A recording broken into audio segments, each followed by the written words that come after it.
Yo, it's Guido coming at you with another tank review of the Tier 7 Yo tank. So I've already put out my Pollack Tier 6 review. This is my review of the Tier 7. I finished it a little while ago. Moved on to the 8. As a matter of fact, I'm on the 9 right now. So look for the review of the 8 coming up pretty soon. Standard Act, overview, tech tree, 3D model, comparison, stats, my setup, and then a couple of games of gameplay for the M2Y Yo tank Tier 7 American Heavy tech tree. Well, what have we... This has been a weird one. It's been a weird one start to finish. This line was released without going into a common test. I don't know why. Low effort. They knew it was good. Don't care what the players say. New trend item. I don't know. Did it matter? Maybe. Maybe a little bit. We'll talk about it as we go. These tanks are a little weak all around. A little. A couple of them are pretty decent. I didn't hate this one, but we'll talk about it as we go. We'll talk about it, but just very strange how it all went down. Vehicle details. This is a development during the T95, while they were working on the T95. HL Yo Company, YOH, introduced 7 prototypes, of which we've got several. I guess we have all 7, right? Is that right? I don't know, close to it anyway. This is the Tier 7 version that Wargaming has made up.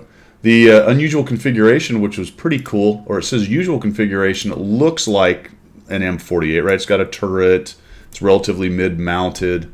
You look at that and go, that kind of looks like an American tank, but the narrowness of the turret's interesting because the gunner is actually not in the turret, so that saved them some space and they were able to narrow down the turret. Supposedly that's going to make it a little more survivable because there's just less turret to hit, all that good stuff. I thought that was kind of a little interesting detail right there. As I said, it is more or less a mid-mounted. It is quite a long turret. It's narrow in front. We'll talk about the armor setup and the profile and how it works. It does have the big Tuma on the top. Nah, please stop. Even if they're historical wargaming, could you just kind of squash it a little so it's not such a ridiculous target? I don't know. I guess that would that mess with the Russian bias a little? I suppose. We'll talk about the armor profile. It's quite heavily armored, actually, on the whole. And is that useful or not? That's a good question. That is a good question. 4 crew members in this bad thing. So let's take a look at the tech tree considerations for the Yo. All right, as noted on the Pollack, it comes off of the T1 Heavy. You're going to go through the Tier 6 Pollack. The Tier 7 M2Y is the first tank that has the new mechanic. Right, that's the big deal with this tank. It's very difficult to track. If you knock a track off, it still moves a little slower. In fact, in order to just completely stop it, I think you have to detrack essentially 4 times until there are no tracks, because there's basically 2 on each side, more or less. I have seen that work in a couple instances to my advantage, allowing me to at least continue to maneuver a little bit, maybe get a little more hold down or try to avoid shots. I wouldn't say it's necessarily a giant game changer, at least in my opinion yet. You guys may have different experiences. Let me know down below. But it's been a novelty vice, in my opinion so far, a novelty vice, a game-changing new mechanic. Which means they've probably done some balanced decisions in terms of firepower and other things around that mechanic, and we will see whether those are decisions that matter or not. 4 crew members, comes off of 6 from the the T1 Heavy. 4 crew members, and the radio operator is on the commander. And the good news is that appears to stay the same through all of these tanks. So you can move your 4-man crew with the radio operator staying on the commander position all the way through to the Tier 10. Thank you, Wargaming. That's good. Obviously, Crew 2.0 might have something to say about all that stuff in the near to far future to never. I don't know. But for now, it's nice to have these little lines come out where the silly crews are the same, so we don't have to mess around and futz around so much. So you're going to move your Pollack crew easily to your M2Y and retrain him, and off you go. As far as modules go, fairly streamlined. You're only going to unlock 1 each of the radio, the engine, and the tracks. You have 1 turret to get an extra gun.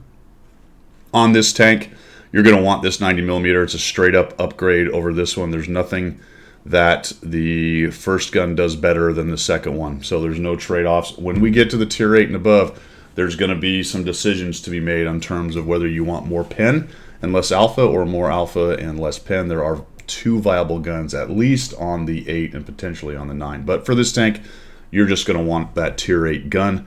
The top 90mm is straight up better than this thing over here. That's the stock gun.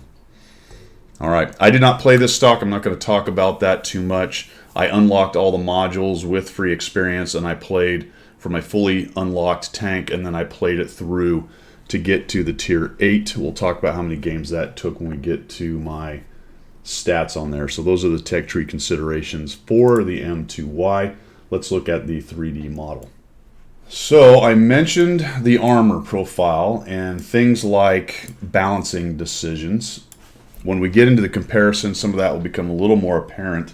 But let's just look at the 3D model right off. It looks like a pretty good turret, right? Look at all the red and the purple. That's always good to see, but realize that's against its own gun.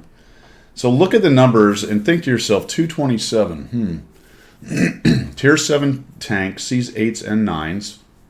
All right. How many 8s, when you press 2, are going to jump pretty easily above 227, 230? Quite a few. 9s, no problem whatsoever. The turret, while it looks strong, is in that F me, shoot me zone in this game. If you're not sitting closer to 300, say 280 or so, I'm looking at you, T29, your turret really isn't actually that good. In addition to, and also, holy macaroni, the first thing they see is your top hat. Your chapeau is sticking 42.7 meters above your turret. Your gun is way down here, and this little dude right here is going to come up and over any hill, and they're going to say thank you very little and shoot right through it. And you're going to be saying you're welcome even less. This looks good. If we flat plate it, we're talking about 164, actually 155 impacted armor.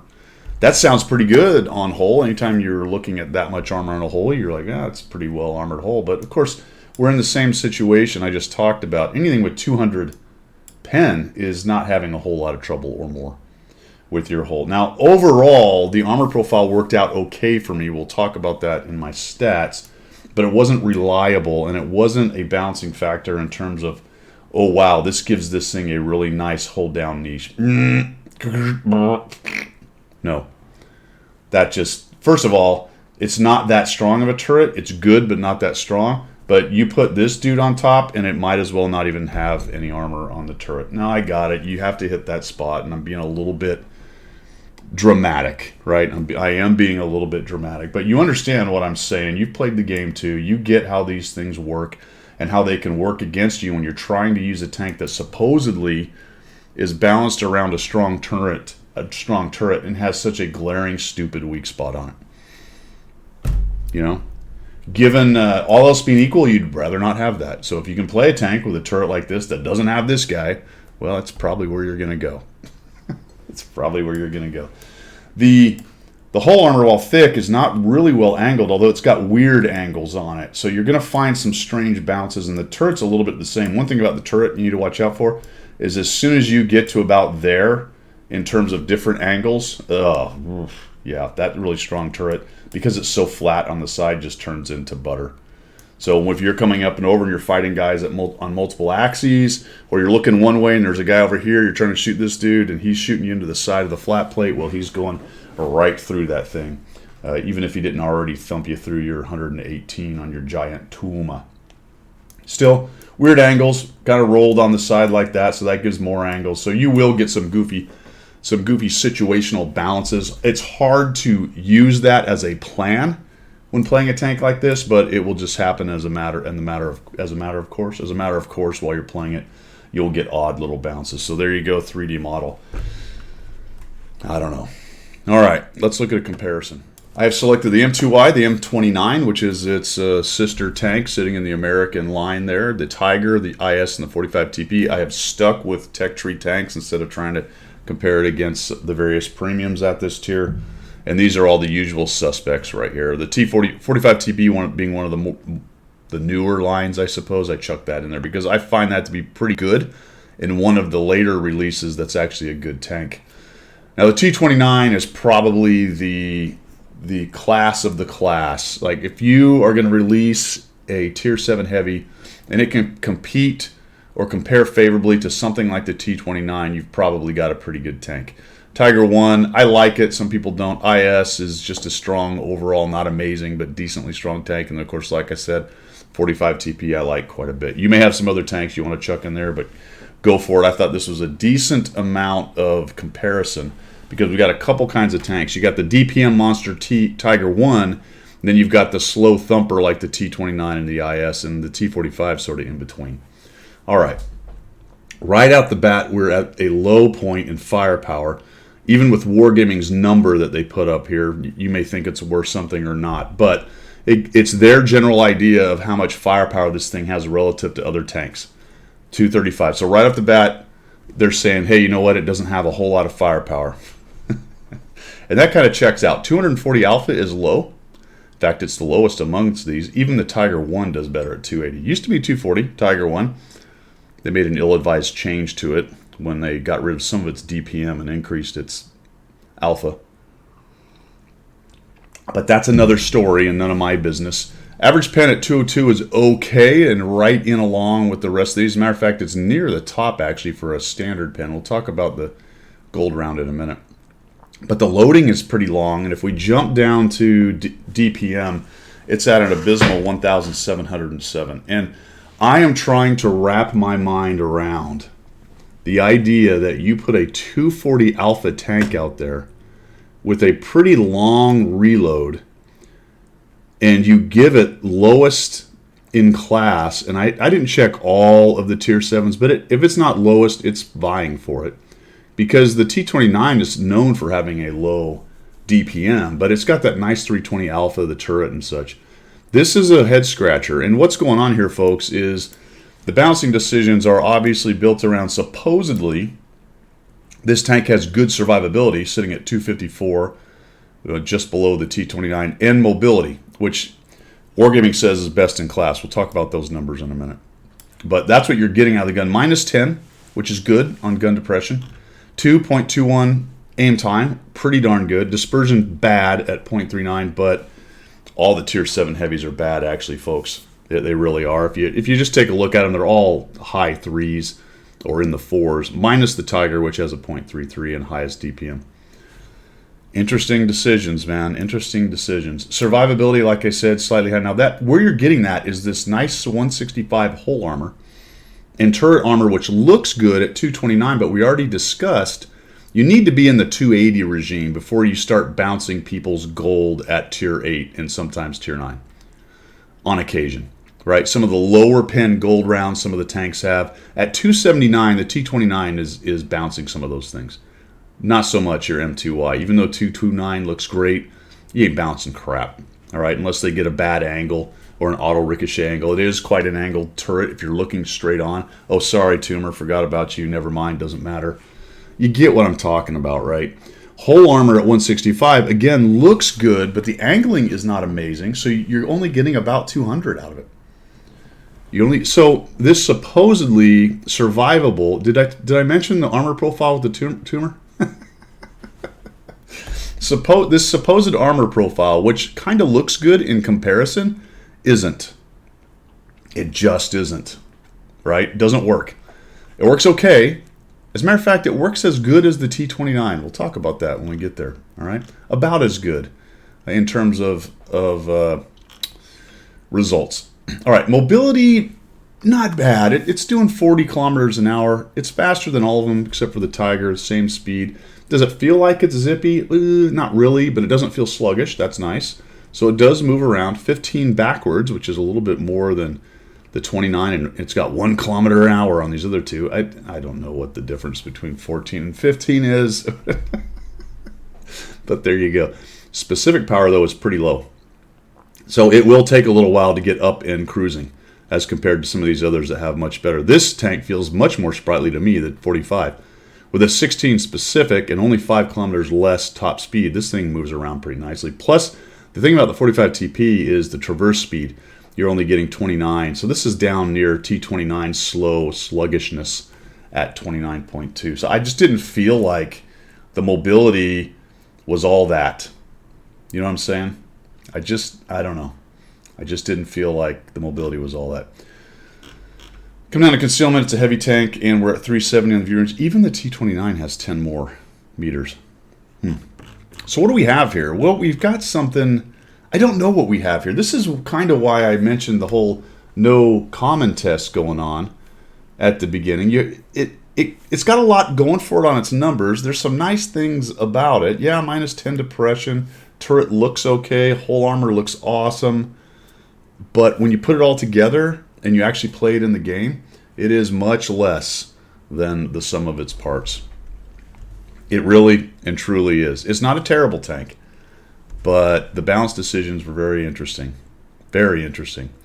All right, let's take a look at my stats. Well, how did I do? I said I'd tell you how many games it took me to unlock it from having all the modules unlocked to the next tank. It was 31 games. So I used all kinds of boosters, all the things. I did not use any blueprints. No blueprints used. I just wanted to grind through. So you can expect around 31 games or so. I was using boosters, primarily plus 50% credit boosters. That's all I've got right now.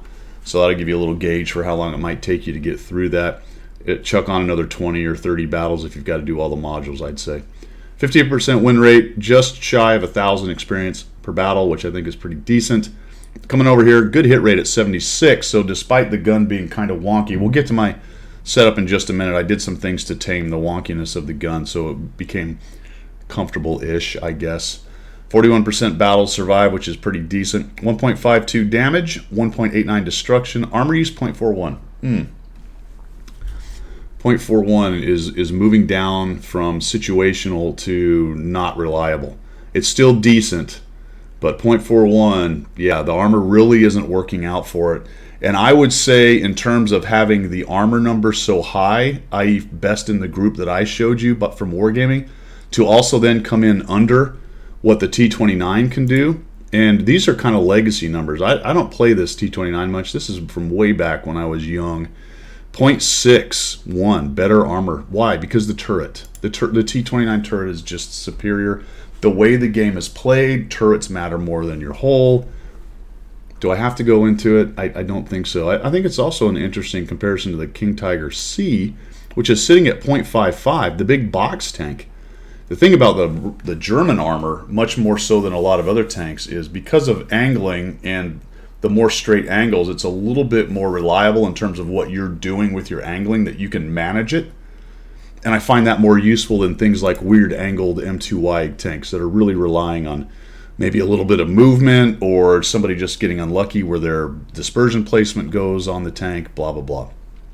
So both of these end up being better as of right now anyway. Low sample size, 31 battles, I got it.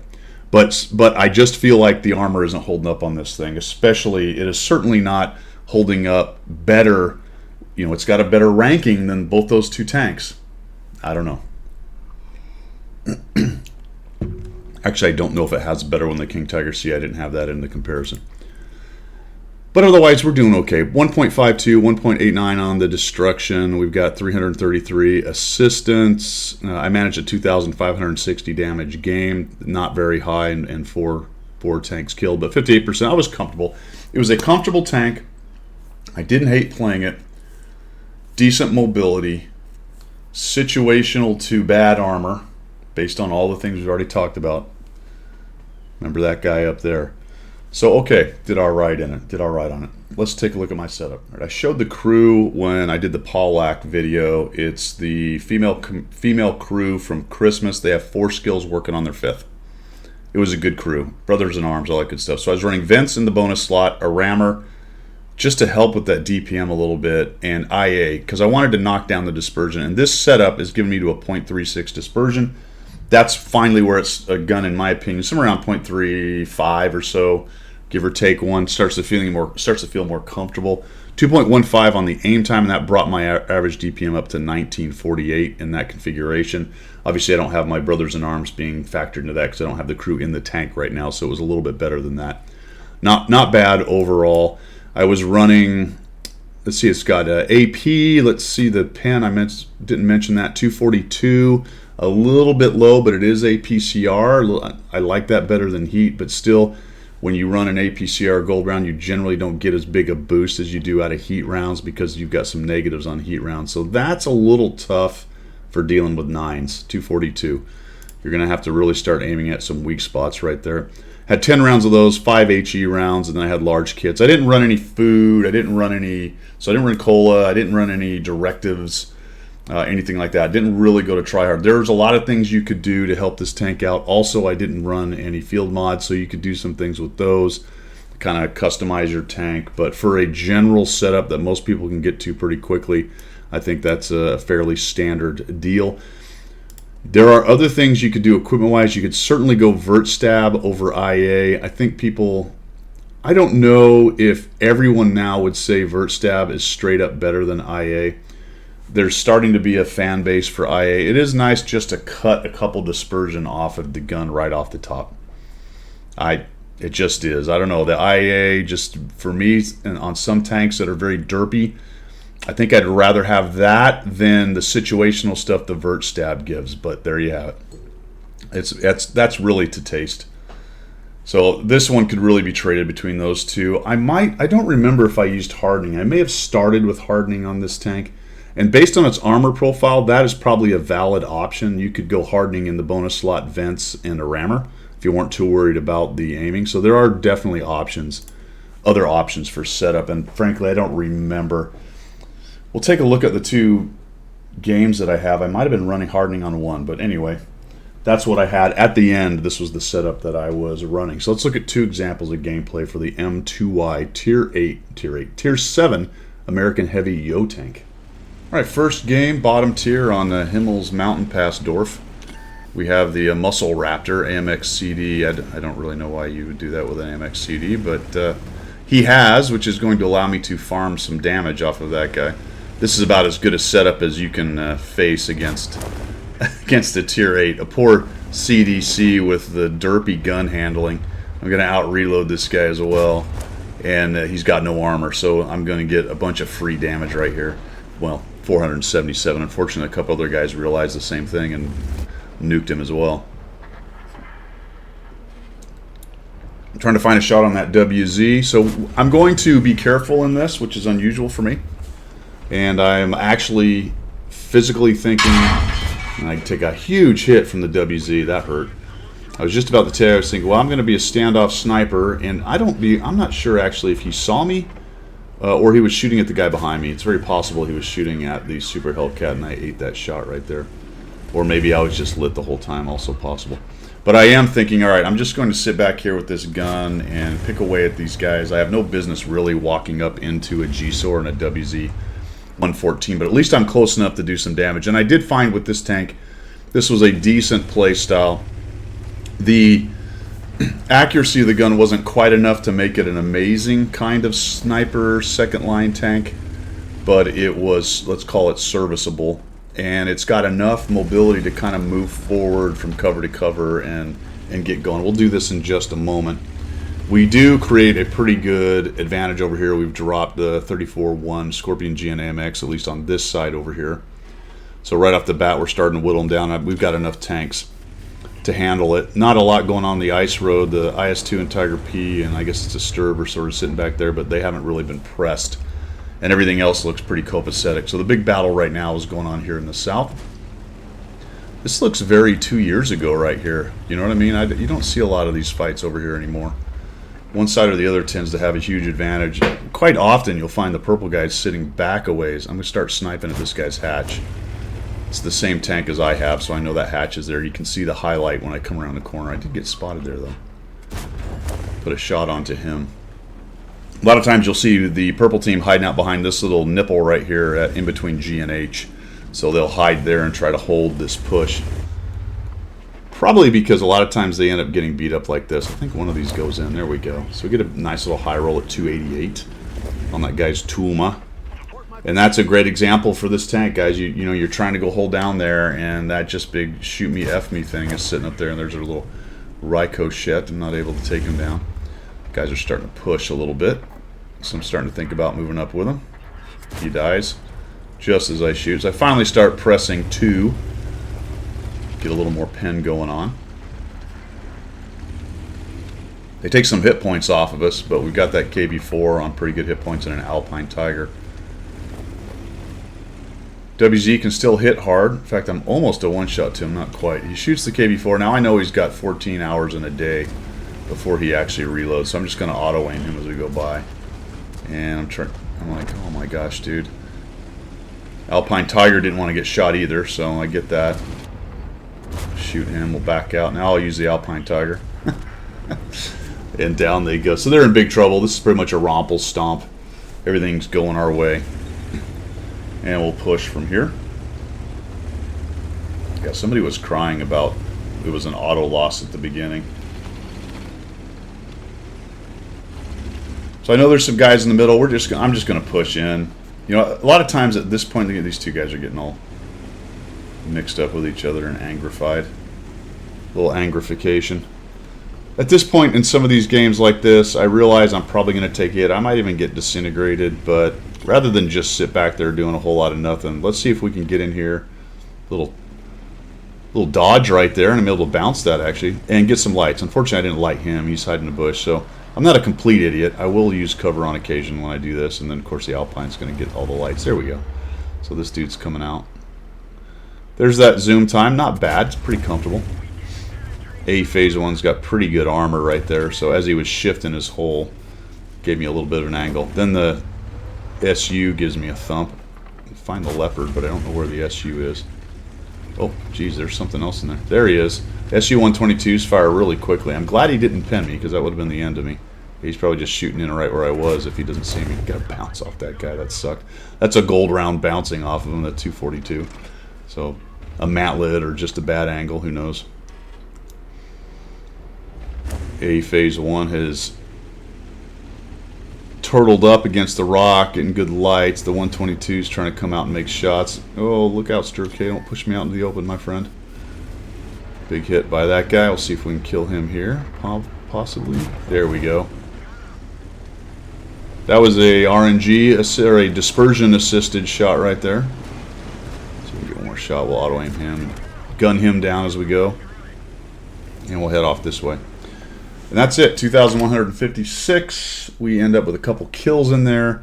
Just a more careful, considered second line. You know, you don't always get games like that. That was a luxury for me.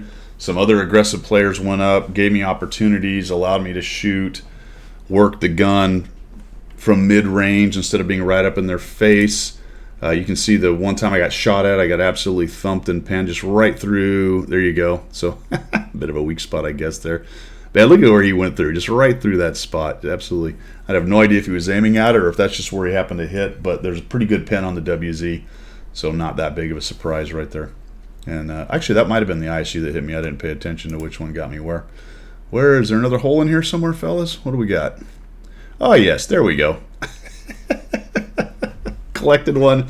Collected one in the old shot collector up there, my friends. Collected one in the old shot collector. I'd have to go back and see which guy hit me. I wonder if that was the 122 that sniped my hatch. Could very well be. One of the two got me there, that's for sure. All right, let's move on to the next one. I just wanted to revisit this. It was the, look at the hand of God coming down on the Sturv K. Oh. Oh, the replays are pretty funny, man, because that whole Sturv K 3D style thing has some kind of funny artifacts when you're doing replays. But you can tell right here, it was definitely the WZ-114 that went through there. Remember I said he might have been aiming at the Hellcat? I am pretty sure he was aiming right at me. So he had a highlight on me, and he just went up to the tumor and slapped me for 553 right there. That's pretty good. All right, now let's go to the next one.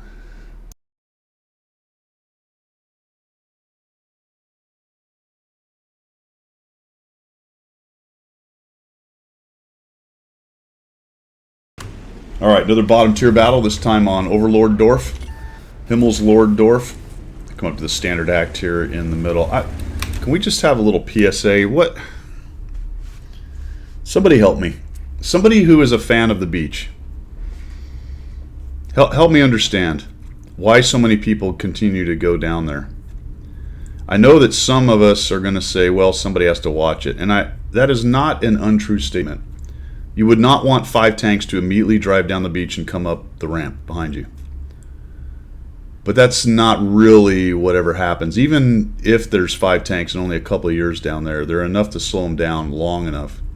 I find that the fight up here determines the battle pretty much before the beach is determined, and then whoever wins up here comes down and kills the rest of the beach. So maybe it's a point of people think they just at least need to hold the beach. But look at how many of our good tanks are down there. The IS-5, the Charlemagne, the M3Y. I don't know, man. I'm not sure. Let me know.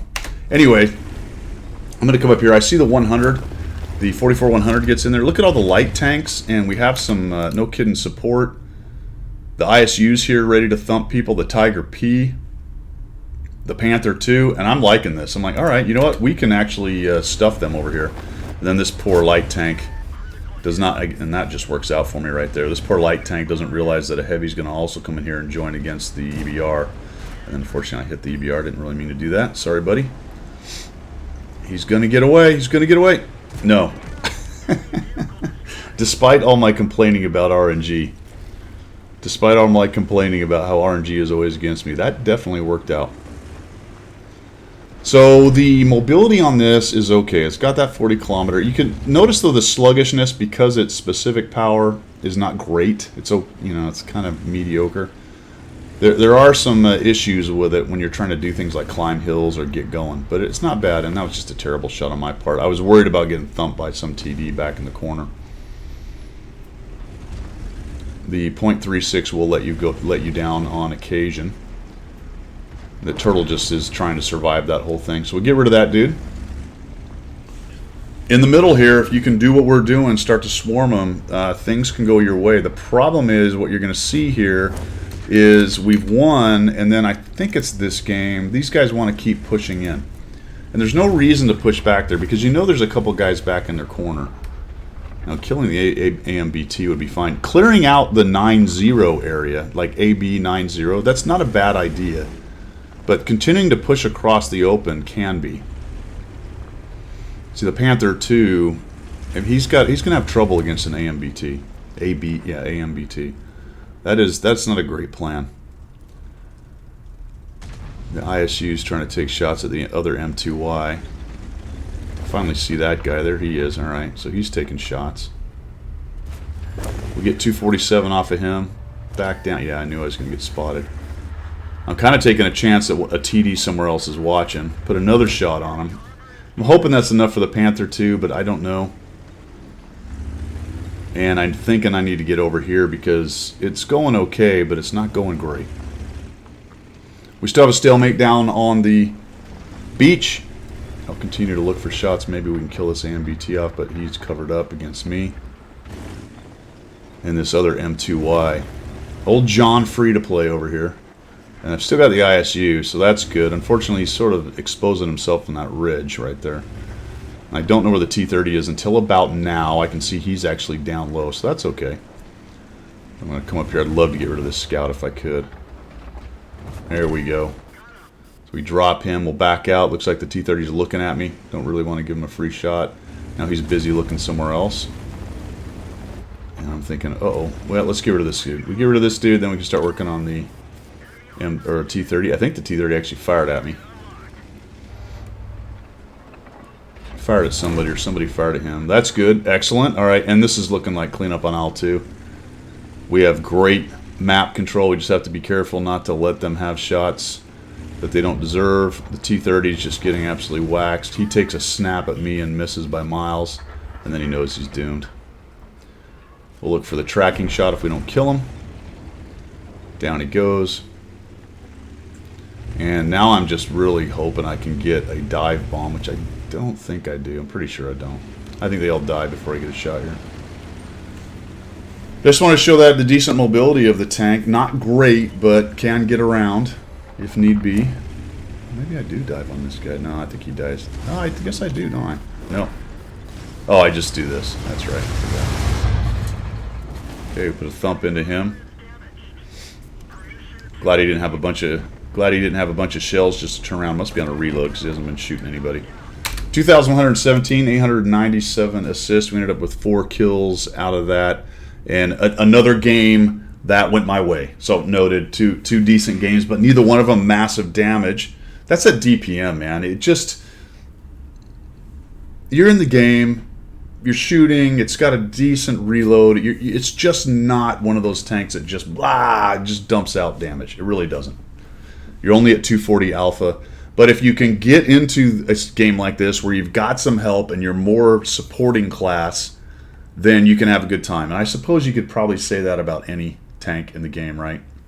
But this one really does rely on that. Both bottom tier games, I don't even know if I had a really good upper tier game. I'm sure I had a decent one. But what was my top damage? 2,500. So neither one of these was that far off of the best game that I had. And it was just a solid performer overall for me, but nothing spectacular. And I just felt like what it was.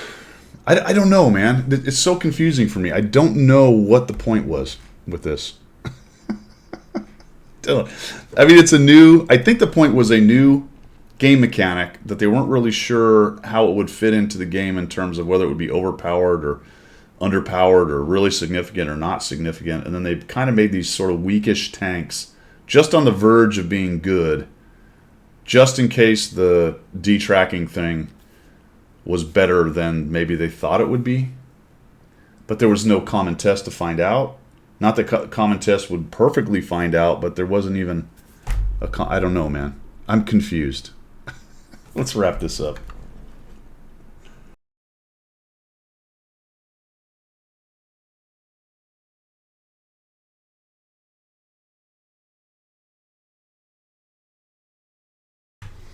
All right, that's it from our review of the Tier 7 M2Y American Heavy Tank, the new line, the Yo tank with the track mechanism, the double track mechanism. Double track mechanism. I found myself noticing that on a couple occasions, and it would be something like, wow, I'm moving really slow. Why is that? Oh, I should be tracked, but I'm still moving. That's kind of how it worked in my brain. You're so used to either moving or not, unless you're driving a silly wheel tank. But in this game, with anything tracked, you're either tracked or not tracked. So you're more or less, unless you got an engine broken down, then you're slow kind of thing. But you get what I'm talking about. But on occasion, while running the Yo tanks, I would go, why am I moving so slow? And then the realization would go, oh, cool. I'm actually able to kind of creep into cover or maybe try to defend myself or change my angle a little bit, even though it's really slow. One time I was on a back slope and I had somebody with good depression and I was trying to back down enough to spoil his shot because it was changing the angle more and more the more I backed down. And I was able to just get there. And had I been, when he hit me first, he had a nice side shot. But I was able to straighten up and back down a little bit. And I know I bounced the next shot because of that. And that was only because I still had the extra track. So it does work to your advantage on certain occasions. The other time I noticed it is when I'm fighting against them. And it looks like they're tracked, and all of a sudden I'm thinking, why is this dude just creeping away and getting back behind that cover? Oh, because it's a Yo tank and he still has his extra little track on there. So it does work. Is it game-changing? I suppose in certain situational places it is. But I don't know if it's enough to justify the general weakness, especially of this tank. We'll get to the Tier 8. That's the next one I'm going to do the review on. I thought it worked a little better. But maybe I did a little worse in it, too. Did okay with this, 58%. It's a solid Tier 7 heavy tank. It is not going to vie for the place in your heart that the T-29 probably holds. If you're an American hold-down tanker and you like the strong turret, this thing is not about to take your heart away from the T-29. It just has too many... The Tumor, I'm just looking at you, Mr. Tumor. It just absolutely slays its ability to do anything like the T-29 does reliably. But it's a little more mobile. The whole armor can surprise people. If they're not paying attention, you're going to get some bounces. Top tier, it is pretty brutal. You know, Tier 5s and 6s will have a bit of a tough time with its whole armor, especially. And if they don't know anything about weak spots or they're not as wise in the ways and don't aim at your Tumor, they might have trouble with your turret as well because it is decently armored for the lower tiers and some of the same tier stuff.